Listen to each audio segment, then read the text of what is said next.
I'm really honored to have Britney Kaiser as a part of the next panel. She needs little to no introduction. She's the founder of Own Your Data campaign, also the founder of the Digital Asset Trade Association, and she was the main character of the Netflix original documentary, The Great Hack, which premiered the Sundance Film Festival and was recently nominated for a BAFTA and shortlisted for an Oscar.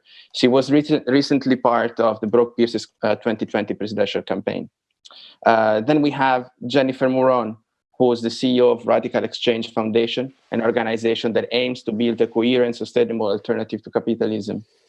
Next, we have Herb Stphens, co-founder and treasurer of Democracy Earth Foundation, a no-profit building open source and censorship-resistant democracies that can be deployed anywhere where there is an internet connection. David Ernst is the CEO and chief engineer of SecureInternetVoting.org. He believes that people should be able to vote without being afraid they will get sick in a pandemic. To moderate this fantastic panel of people, I have Gian Maria Volpicelli, also a fellow Italian, a dear friend, and a senior politics editor at Wired UK. I'm going to leave you guys 10 more minutes to discuss after this panel, so you can go for 10 minutes longer. Thank you so much. Oh, thank you, Marcello. Thank you, Marcello. Thank you, everyone else.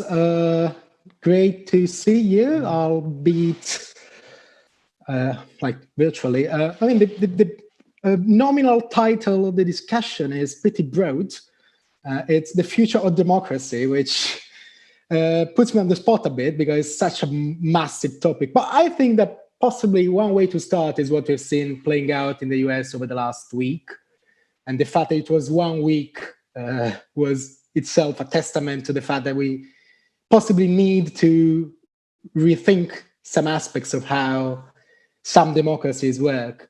But in a broader way, I think that the reason why Marcello and the others thought that we had to discuss about the future of democracy in a technology/decentralization/cryptocurrency focused event is that technology is at once, I think, a big challenge to how democracy works now, and is very often also proffered as a solution.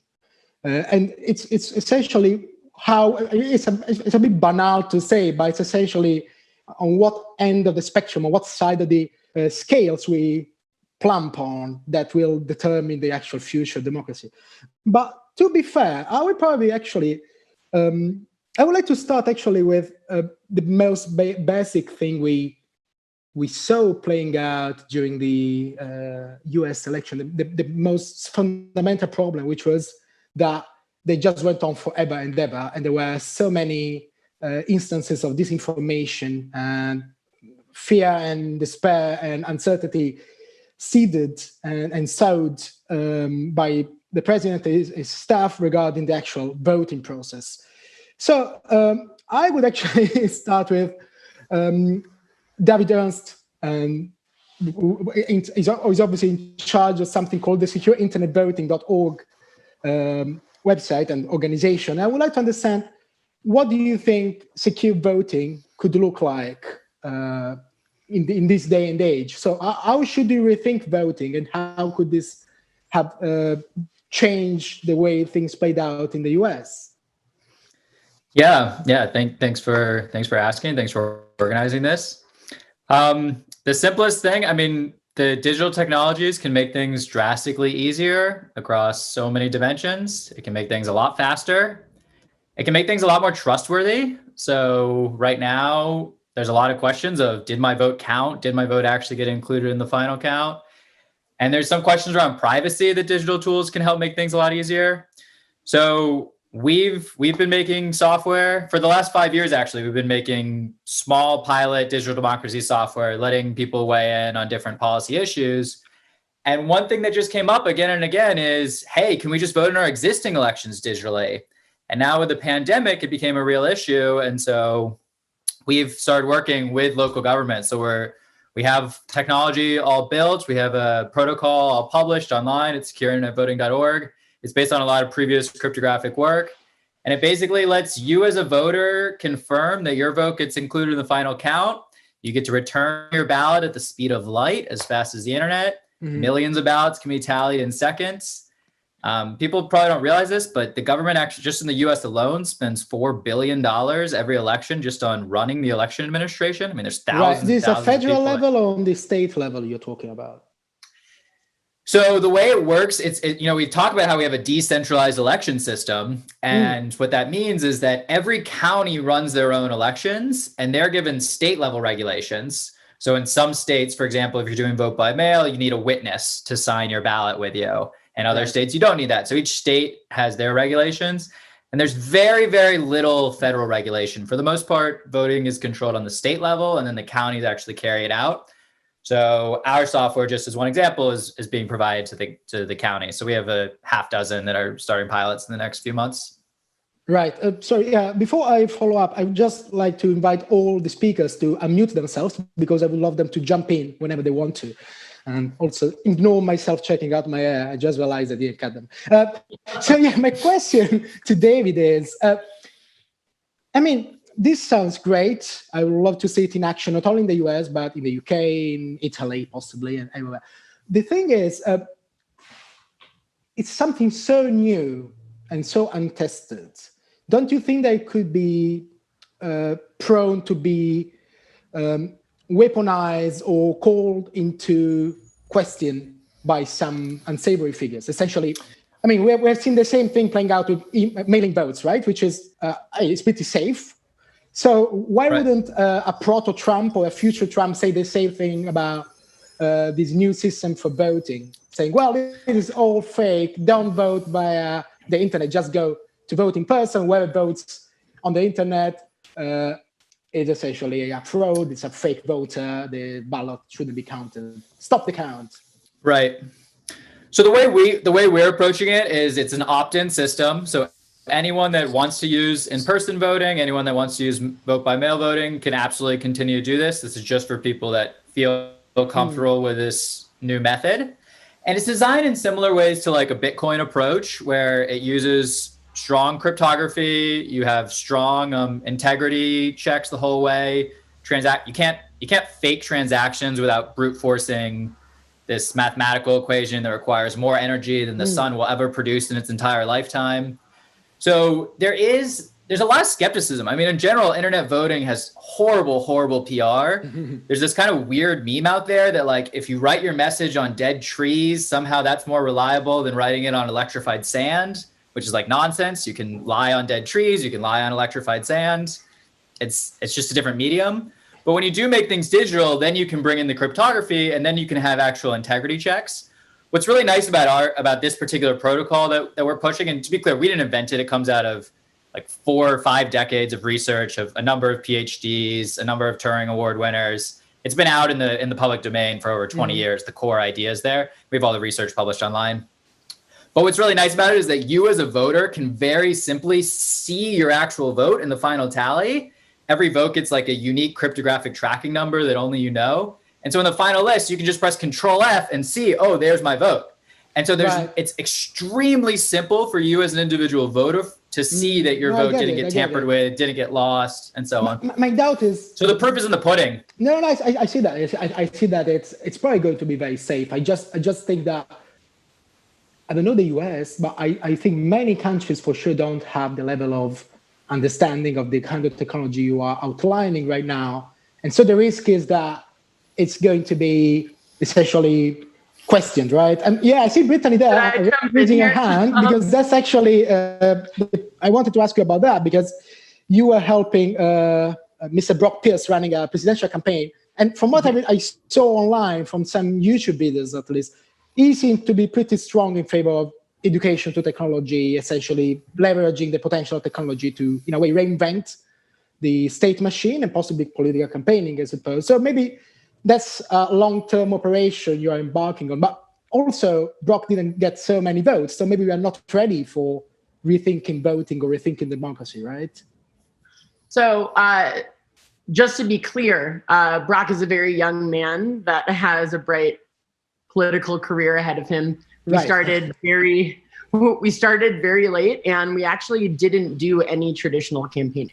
We didn't do micro-targeting. We didn't do TV advertising. We didn't knock on doors. What we did instead was put in the work that a real politician should be doing, going around the country and meeting top activists, going around and meeting tribal chiefs, going around and meeting heads of independent political parties in order to do the learning and the work on all of the policies so that he's completely prepared with exactly what he stands for and exactly who his core collaborators are for 2024. So it was quite nice to run a political campaign and not do any micro-targeting.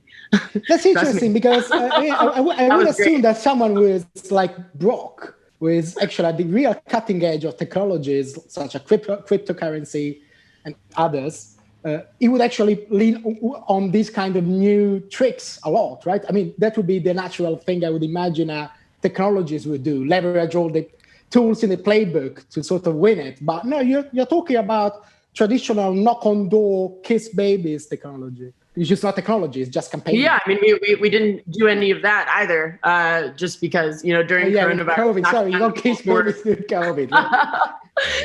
or kissing their babies is not that acceptable this year.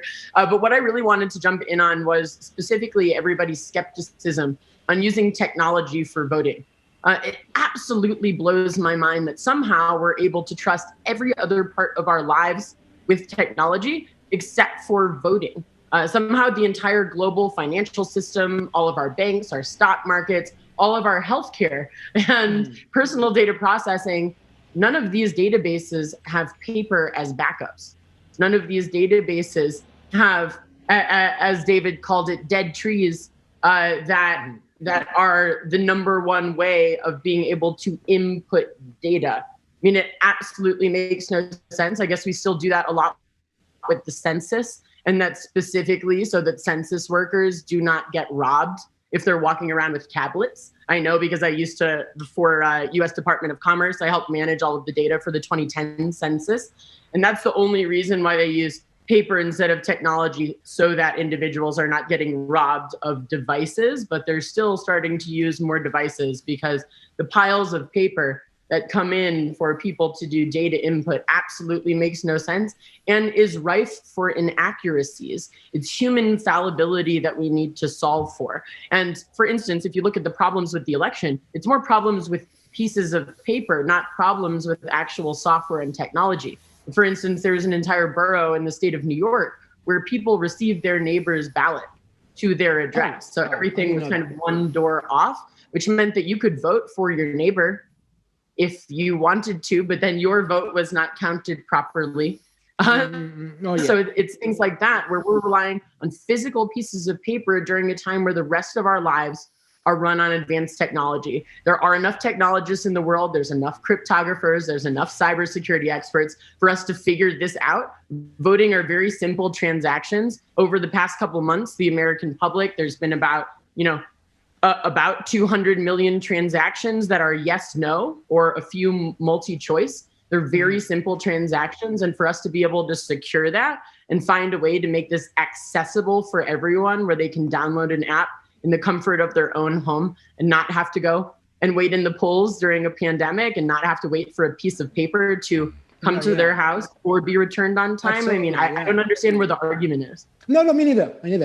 I think that the real problem there seems to be, usually the argument that is made there is that there's still a massive technological divide, right? So there are people who can't use technology properly, and so possibly they would be excluded from the polling operations. I realize that as we age, me and you, for instance, the situation will be much less like that, because we'll get into an era where there are a lot of digital natives. But I don't know whether I want to actually touch upon something else and possibly bring in Herb and Jennifer a bit, because I think so far we've touched upon some aspects are very material and actually immaterial, but still very pragmatic, which are essentially how to vote, possibly how to campaign, and how not to use people's data in an improper way.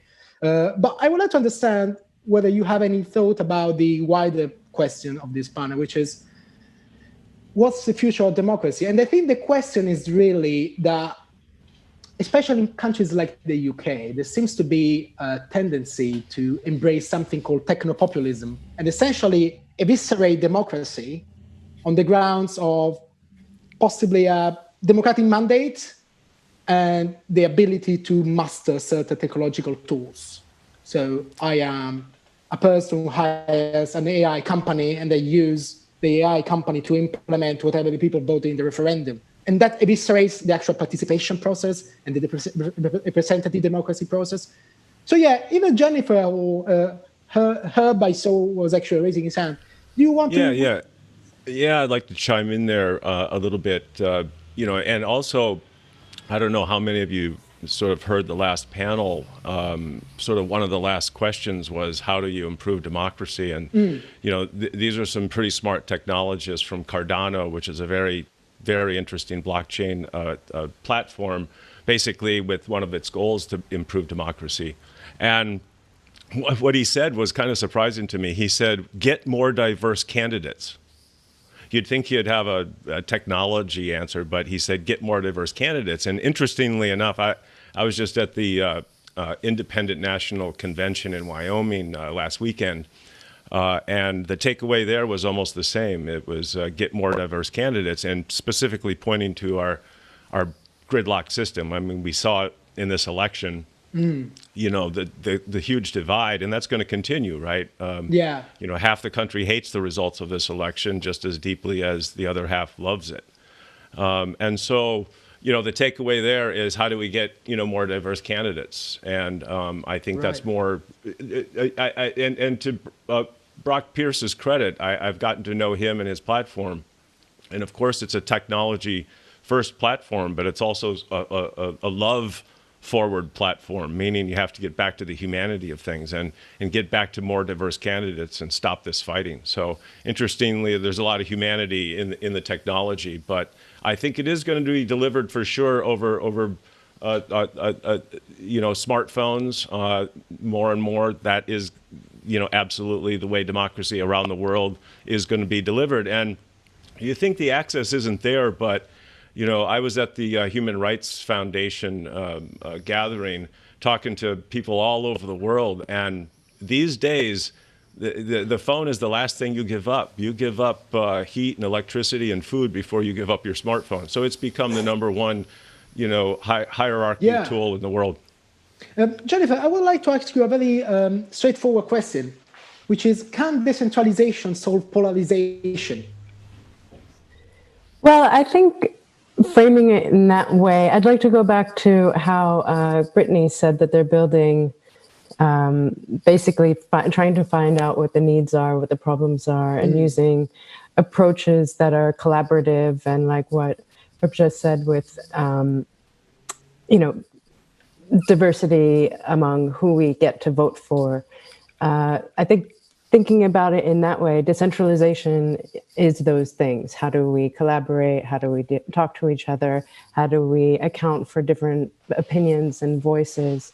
And that's what's really important, like whether we move towards, it's kind of funny that we're talking about decentralization, but we're talking about a two-party system where there's just one winner as well. Like, does that need to be that way? Look at the coalitions that exist in other countries that work. What doesn't work about them? Do they still end up becoming like a two-party faction that always wins, like in Germany?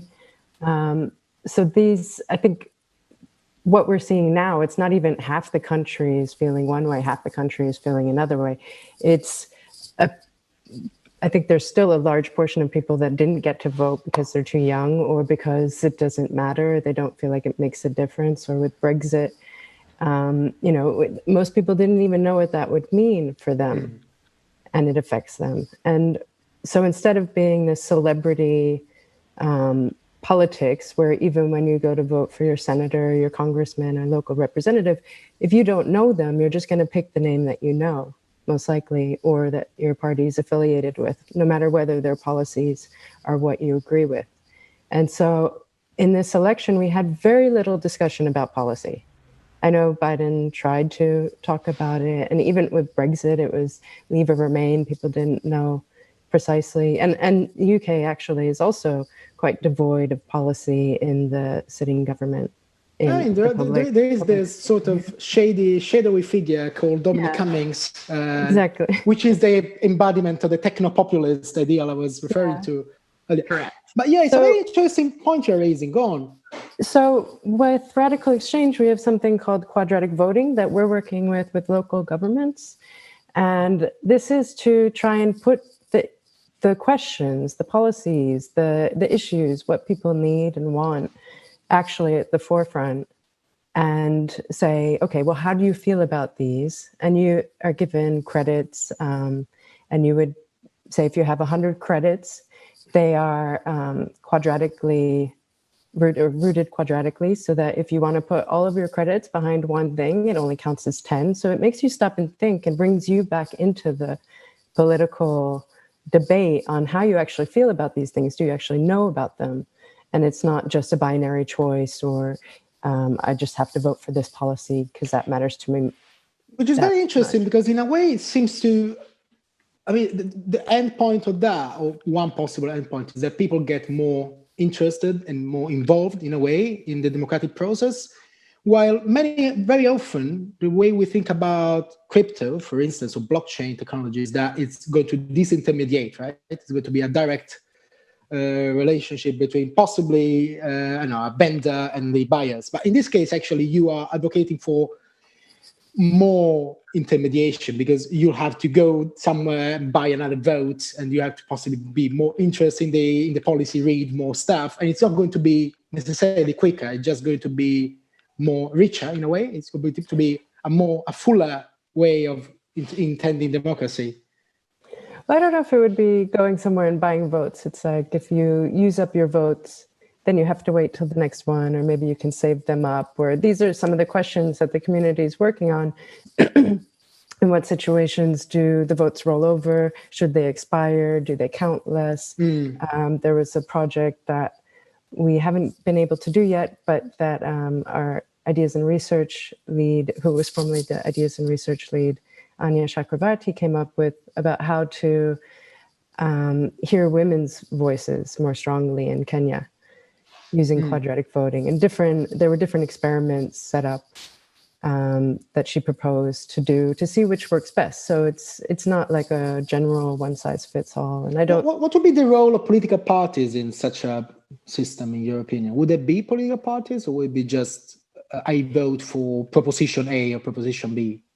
Well, that's another aspect. It could be used. So right now, Colorado is using it quite frequently now, and they do it in the legislature. That's where it started, the Democratic legislator, how to decide on spending. Actually, we worked with Democracy Earth on that and Santi.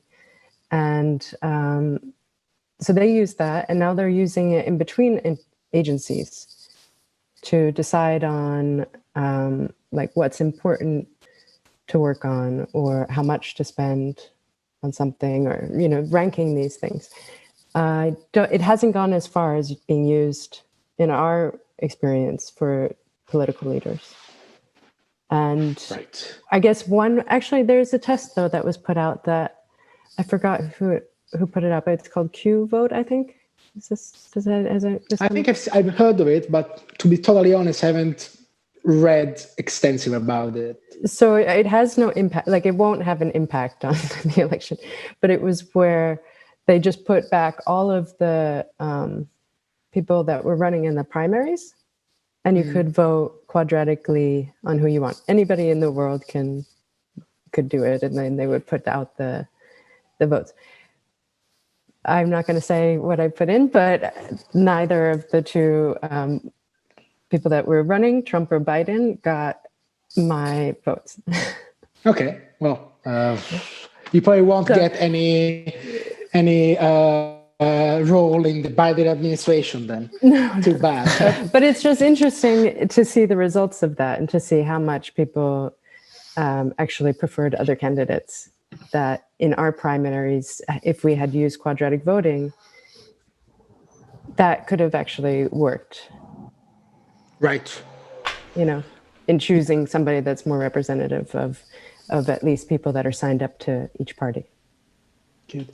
I'd like to touch on another thing that came up a lot during last election, 2016, which was essentially the supposedly pernicious role of technology platforms, specifically regarding disinformation and misinformation, or just micro-targeting, as Brittany mentioned. I mean, this time the accusations seem to come from the other side because apparently of an alleged overreach on the other side, which is essentially tackling misinformation and lies too energetically. I mean, my question to all of you, and feel free to jump on, is: are they ever going to be?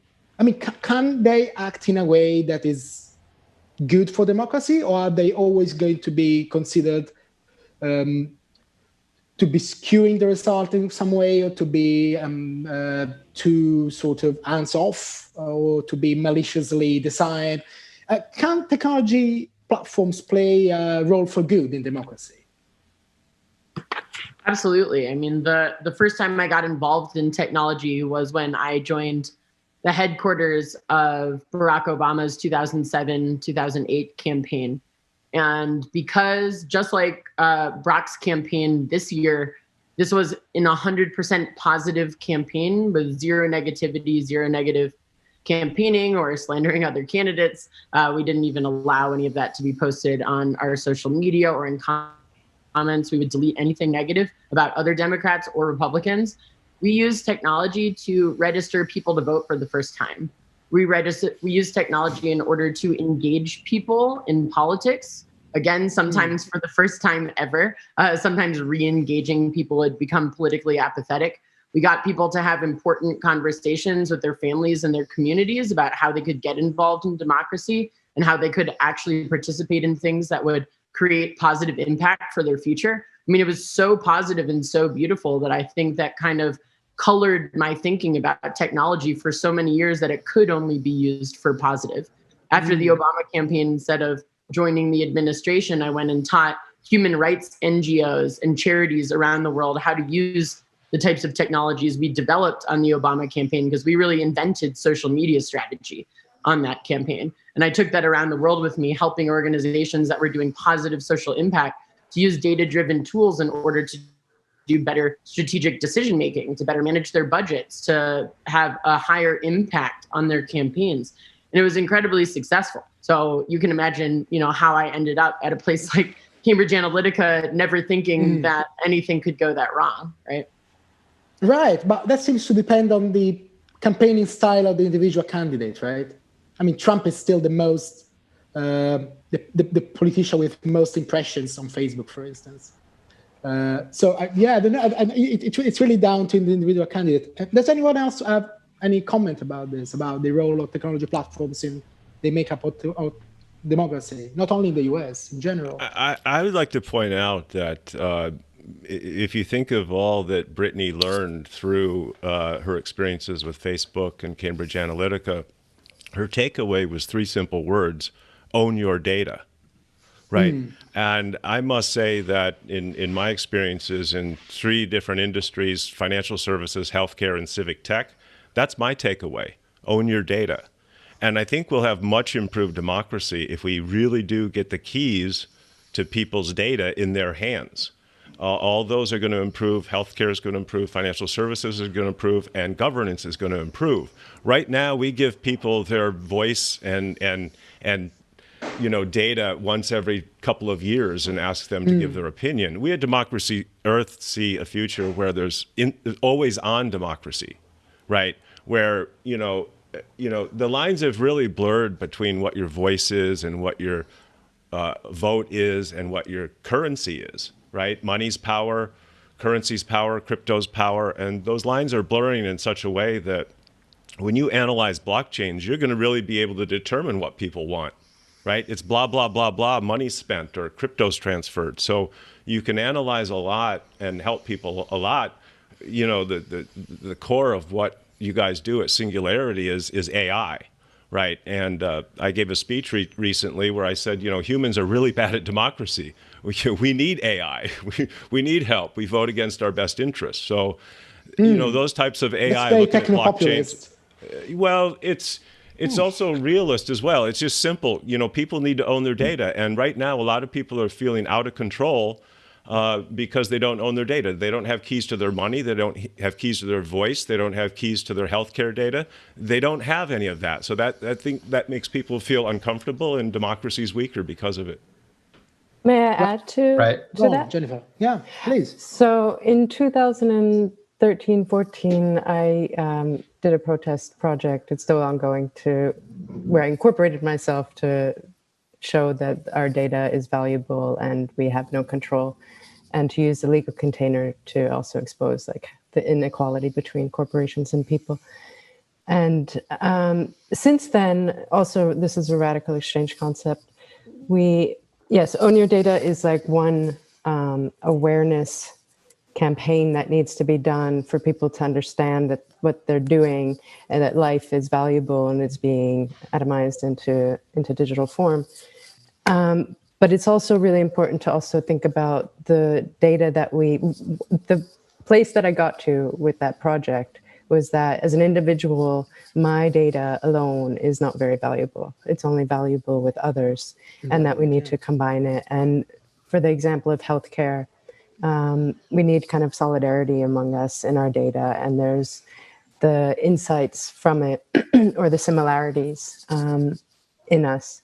That is what's valuable. And so data cooperatives are a major part of the puzzle, actually, in terms of getting coalitions of certain data groups together and having collective bargaining. Can you give me an example of that, how that would work? So, for example, if you have, say, the trial for the vaccines going on right now, there's a certain group of people that have been participating in it. They're contributing their health data, they're contributing blood. I don't know what gets done with that. And say if there was some kind of data cooperative set up for them to participate in this trial. And then I hope that the vaccine won't be something that runs on the same business models like normal drugs do. But if it were to be a normal drug, that they could have a right to say that this is our collective data. I have a point in this, and there would be a way to organize or have a mediator basically to argue on their behalf and stand up for the way their data can be used beyond that, decide on its lifespan. Advocate, yeah, like a union. Yeah. In a way. Okay. Okay, data union, that's interesting. Yeah. And that there would also be, the agreement on if there's value to exchange hands, or say if that helps support healthcare services that we all need. Okay. And arrive at a better system that's more efficient and fair. That's interesting. Before we go to a question from the audience, I would like to ask David one thing. Can technology platforms help further the online voting scenario you see? Could we all be voting through Libra one day? Should we? Yeah, absolutely. I mean, the way I think about it, just stepping back, technology just means leverage. The wheel is a technology, paper is a technology, this Zoom call is a technology. Technology just lets you reach more people, perform more action in the world, have greater leverage in the world. And so the question isn't so much about the technology itself, but who's on the operating end of the technology? What's the intent behind the technology? What's the agenda behind the technology? And so you can take a technology like cameras, for example, and you can imagine countries around the world right now that are putting cameras all over the place to create a panopticon, to create this extreme information asymmetry and really a police state. But then on the reverse of that, you can also imagine the camera in the back of all our phones. And it's creating this incredible transparency for individual citizens that previously weren't empowered, especially like if you think about it in police interactions, for example. Now there's some real accountability. And so it's that exact same technology of recording images, and yet it's like, what's the intent behind it? So that's how I think about it. Specifically about your question on Facebook. Yeah. I don't know. I mean, to be honest, just my personal opinion is I don't trust Facebook. That's just me. I've logged off Facebook 2 years ago. I haven't used it for years. I'm much happier. So we shouldn't be voting on Libra. Yeah, I don't know. I mean, I think Libra has some really interesting ideas. I think they are doing some really cool work on bringing these ideas of decentralized money forward in interesting ways. But again, I mean, you got to look at what is the agenda, what are they trying to accomplish, who's this for, what's it for? And Facebook has a long record of quite simply abusing their users' trust, abusing the world's trust, exploiting people, and lying again and again. I still have to meet one single person who loves Facebook and says it in public. Okay, yeah, we have one question. I know a few. Pretty interesting, because it touches on something I was thinking all along. So there was one of the ideas that sort of informed the cypherpunk worldview at the very beginning, and of course, as you all know, cypherpunks were this group of people really believe in strong privacy and in a way where the spiritual fathers and mothers of cryptocurrency was the idea that you could essentially organize involuntary communities, right? So, and which is linked very, very tightly with the concept of exit. So if you don't like a certain community, you can just up sticks and start another community somewhere else, usually by means of leveraging some kind of technology. So the question coming from the audience is, do you think we should have different types of societies living alongside each other in their own ways? Or would you strive for a more unified approach? Which I would translate, shall we essentially have a soft civil war and have each state essentially go its own way in the US? Or in other ways, just should we take a much more laissez-faire libertarian attitude when it comes to democracy? Well, I definitely think we need to allow different communities to have more power on how they govern themselves, as long as they're adhering to a basic set of principles. And I think that has been the entire point of organizations like the United Nations and the Sustainable Development Goals for countries around the world, let alone states within a country, to have basic principles that we all agree through signed agreements that we are all working towards. And so the way in which we decide to get there, obviously the diversity in that is the opportunity of innovation. So I think it's incredibly important for societies to be able to be as different as possible, as long as we are working towards some similar goals that are going to provide a better future for everyone in humanity. I really think that the amount of power that states have in terms of important laws that govern our lives, there's more power in the states in a lot of ways than there are in the federal government in the United States. So I work at the state level more than I work at the federal level because you can get a lot more done. And that's just where the laws lie that I'm trying to work with. So I think it's very important to allow those different states to be different, should the communities actually agree to that. And that's the point of democracy and voting. If the states decide to be more similar, okay, well, that's up to the people that are living there. And trust me, I'm one of these people. As soon as a state that I'm living in makes choices that I don't agree with, I up and move. I do it all the time. Do you think that the concept of state rights has been tainted forever, rightly, by the Jim Crow era and the Confederation and the Civil War? Essentially, state right became a byword for something that is nasty and disgusting. Well, of course, when certain states have been allowed to make laws on things that are unethical and don't actually abide by our Constitution or don't abide by our general ethical principles, like that's obviously a problem. We shouldn't allow states to become so drastically different from our founding principles and what we're trying to achieve together as a nation, of course. And we still have a lot of issues with that. But I think the amount of power that we give to states allows the spurring of innovation in a very serious way. Obviously, I personally believe that the state of Wyoming is the best example that we have, where we have been able to pass 18 new laws on digital asset legislation, owning your digital assets as intangible personal property, more strictly defining the different types of custodianship and fiduciary responsibilities that come with being able to hold digital assets, and therefore the most comprehensive kind of privacy and data protection laws, even though that's not exactly what they're advertised as, are in the state of Wyoming. And now thousands of new companies and nearly $10 billion have moved into the state of Wyoming because of this legislation.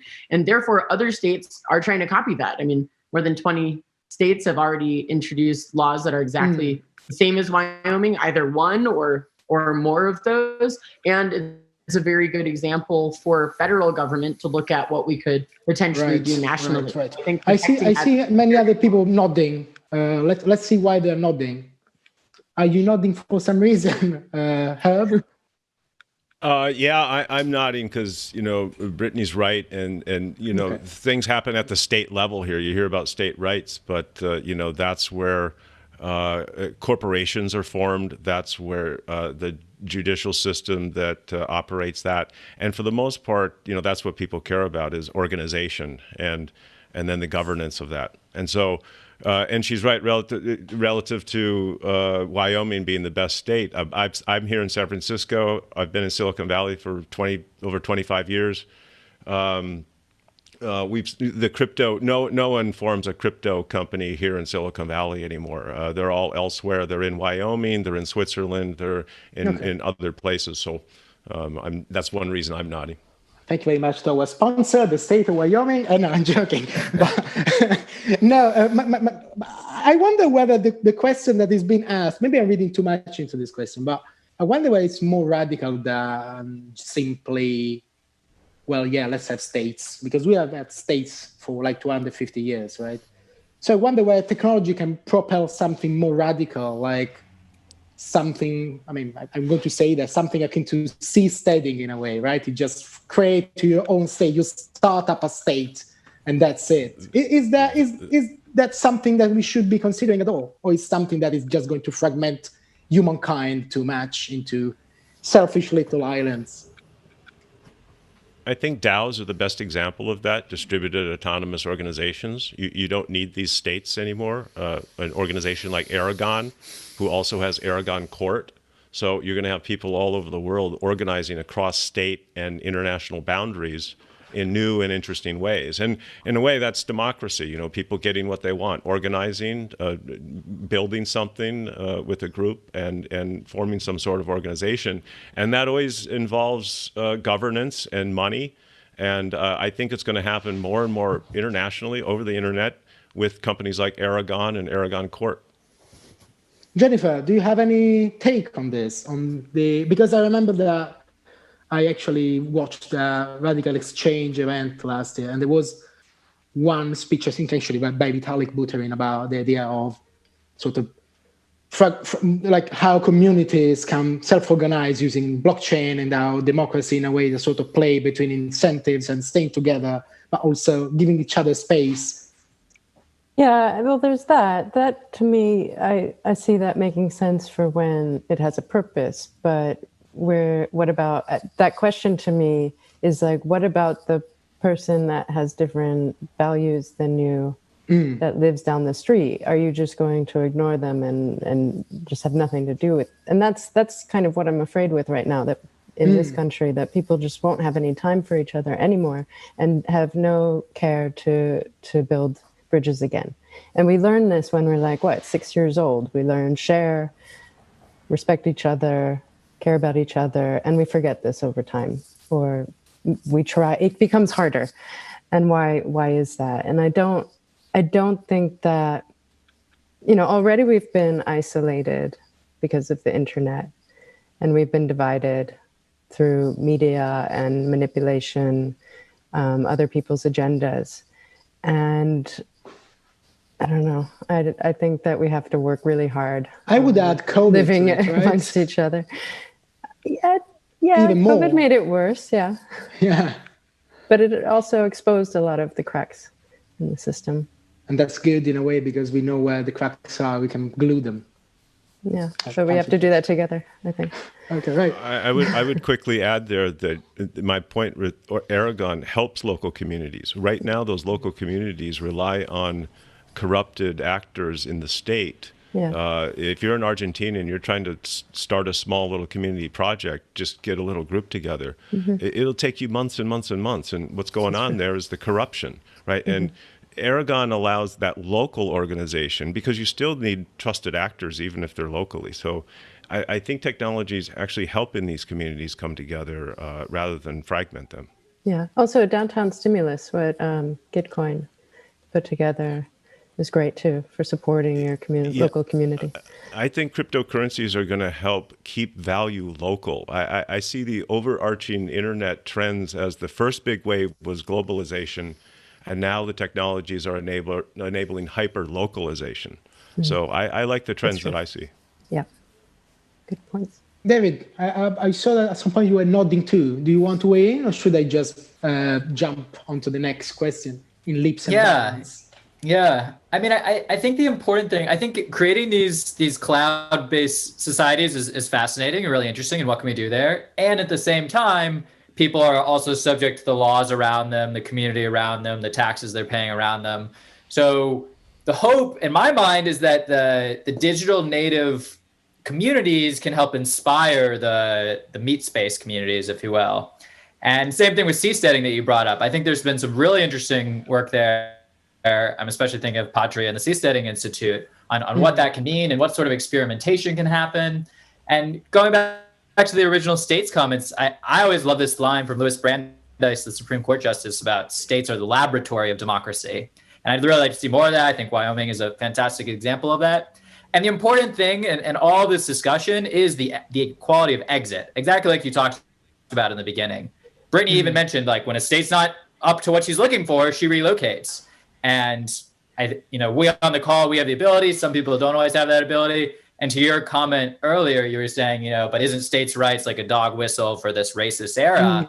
That's one of the biggest problems, that people were locked. They couldn't leave. Fugitive Slave Act and all that sort of thing. So as long as people have choice, I mean, giving people many more options, creating more experimentation, I think that's a wonderful thing for the world. Well, I appreciate that you brought up Louis Brandeis, because, of course, he's a great advocate of antitrust regulation, which we all love. I wonder whether anyone of you wants to weigh in on what we've been saying so much. Otherwise, I could jump on to the next question from the audience, which seems a bit of a repeat of the previous question, but slightly more nuanced. Okay, good. Can you have a landless country fully organized online? I don't know whether that's necessarily about democracy, because I can envision very easily, taking over a platform, an oil platform, and establishing my kingdom there. So can you have a landless country fully organized online? How do you envision that? Feel free to answer. It's called Facebook. I was going to say the same thing. Right, yeah. Okay. I don't know. I mean, just to step back. Who first? Without a doubt, you can have landless corporations. We see a lot of examples of that, but I've yet personally to see something that looks like a landless company. Just the idea of like jailing people, just being able to, or actually tax people properly. And in any case, like, Libra would make it only easier, a member right? of one country? How does that work exactly? So I'm a little bit skeptical, but yeah, I would say on Facebook, they have their own governance structure. They have their own legislators. They don't jail you, but they can kick you off or censor you whenever they would like. It is very much organized in many ways like a country, and your taxes are your data that they take from you without your permission. To me, that's like a giant coffee shop. Not so much a country. It's like a place that people go to hang out, but you can leave it. It's not like you're doing, I don't know. To me, it seems like there's another step to take it to the level of country where it has like sovereignty over people. Yeah, it is interesting that Facebook, when it started, now not so much, but it sort of marketed itself as a public square where discussion was happening. So it's like a primitive form of democracy, which is only the debate without any real rights. It always made me laugh a lot. We're almost finishing, but I have a question which we haven't really touched upon a lot, which is, in the COVID era, is the concept of democracy itself at risk? I mean, are there too many good examples of autocratic states doing very well and managing the emergency better than many democracies are? And how can we sort of avoid this democratic catastrophe?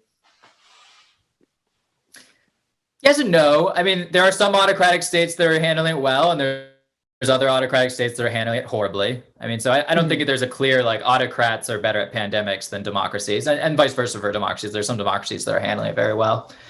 There are some definite threats to democracy, and so it's great that we're communing this community together and all the people taking the time to listen, because democracy needs to evolve. I mean, the current ideas are based in 200-year-old information technology. And so how can we use our modern tools to really empower citizens and create better consent of the governed? Yeah, I was a bit too subtle in my point, which I wouldn't say. I should have just said China. I mean, China has handled it much better. Anyone else?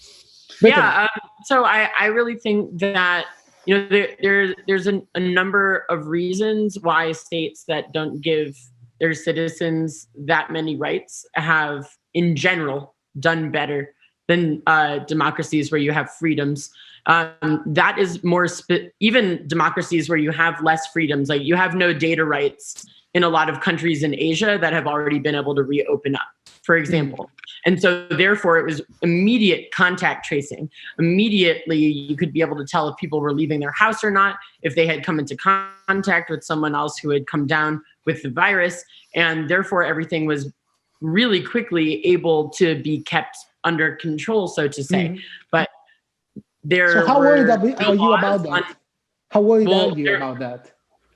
I mean, so my argument, as an own your data person, that's pretty. Yeah, absolutely. Scary, isn't it? So they were able to clamp down on the virus quickly.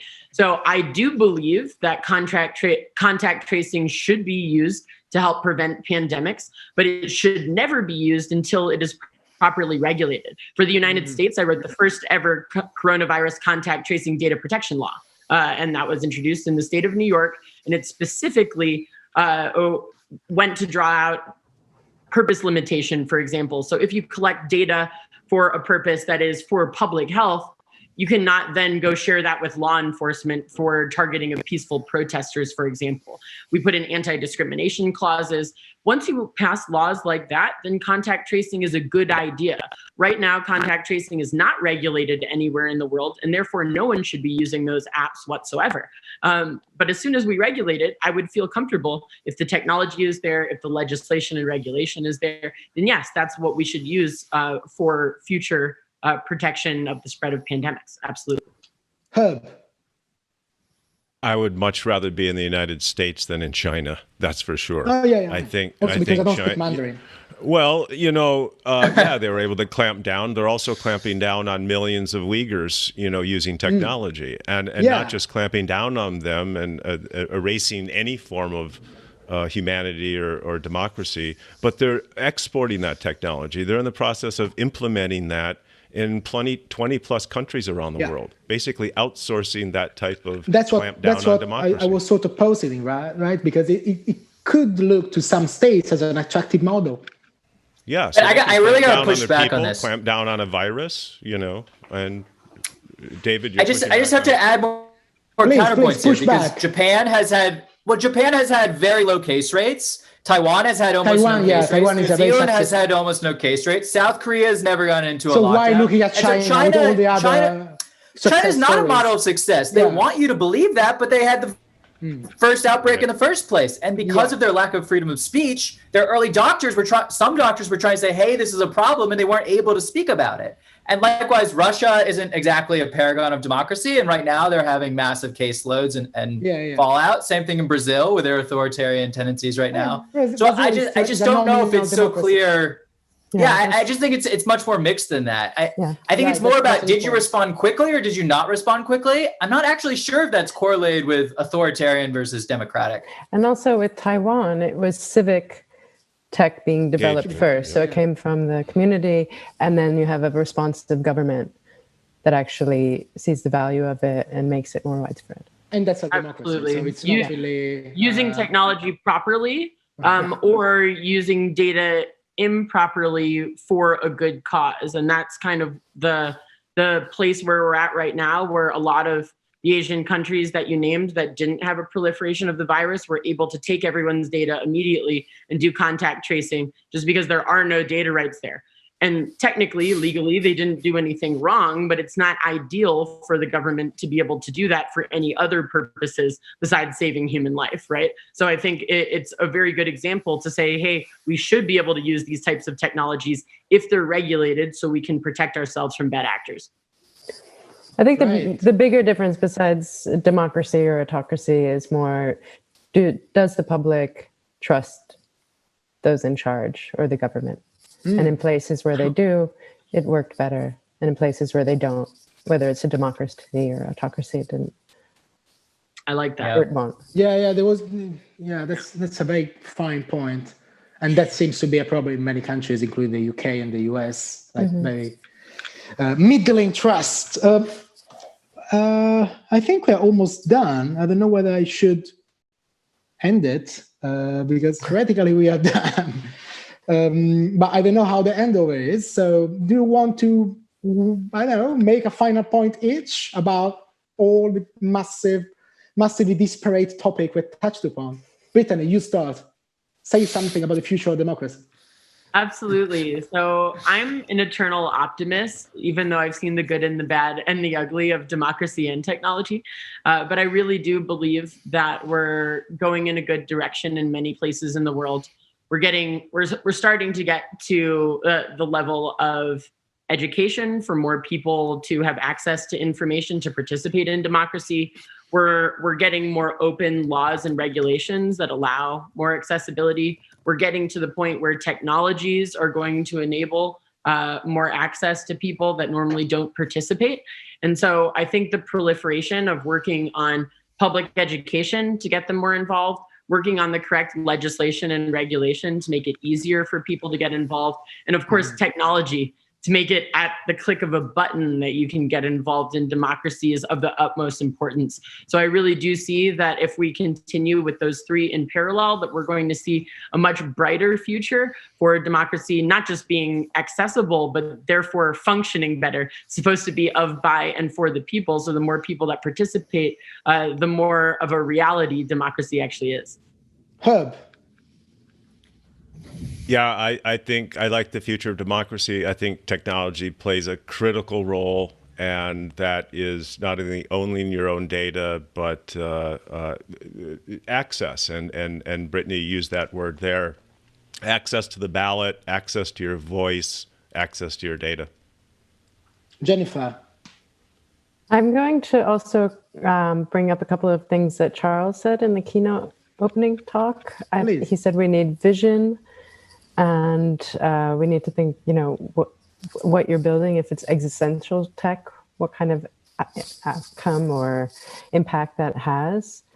Start with the end in mind. So again, the vision. And I would probably say that while technology will always be a major part of everything we do, we should remember from a human perspective as well what we create.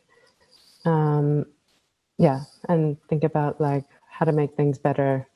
We're not striving for utopia. It's just small incremental changes that are good for everybody. Oh, okay, David, be very long and very articulate because nobody is coming over to. You got it. Yeah, I love everything everyone said so far. I'm so glad that you've brought everyone together to talk about this. Just one other addition, and on top of what everyone said. The choices that we're given, not so much about the medium of the technology and the rules of who owns it, all that is absolutely important, but the choices we're given make a huge difference as well. So all the things that Radical Exchange has been working on with quadratic voting is a fantastic example of this. And even simpler, when we talk about voting rule changes, just ranked choice voting. I mean, the duopoly really is strangling the country. There's no question about it. We were speaking about that all earlier. When an outcome where half of the people want to take up arms is not an ideal outcome by any means. And so I just want to bring one really positive note. The state, about a dozen states just passed new ranked choice voting laws in the last week. So that's really exciting. The state of Massachusetts had a ballot initiative to pass it for the whole state. It failed just slightly, unfortunately. But one really positive statistic that came out of it was that in polling, among people that are 30 years old or younger, 80% of them support ranked choice voting. And so if you just think about what that means for the decades moving forward, I mean, that's an extremely bright sign for more sane discussion. And hopefully they'll also learn about approval voting because it's even better than ranked choice voting. That gets into a whole long tangent and idea there. But just the idea that people are starting to become aware that there are good ways to set up democracy and not as ideal ways to set up debate, that makes me really optimistic. And I think we can have a really bright future ahead of us as long as people continue to engage and speak out and great get in the field. level of articulateness. Anyway, thank you very much. If I had to summarize, you are pretty optimistic about the future of democracy. We need to embrace technology as a way of casting our votes, but also rethinking about the way we make our decisions and we interact with each other. And everybody hates Facebook.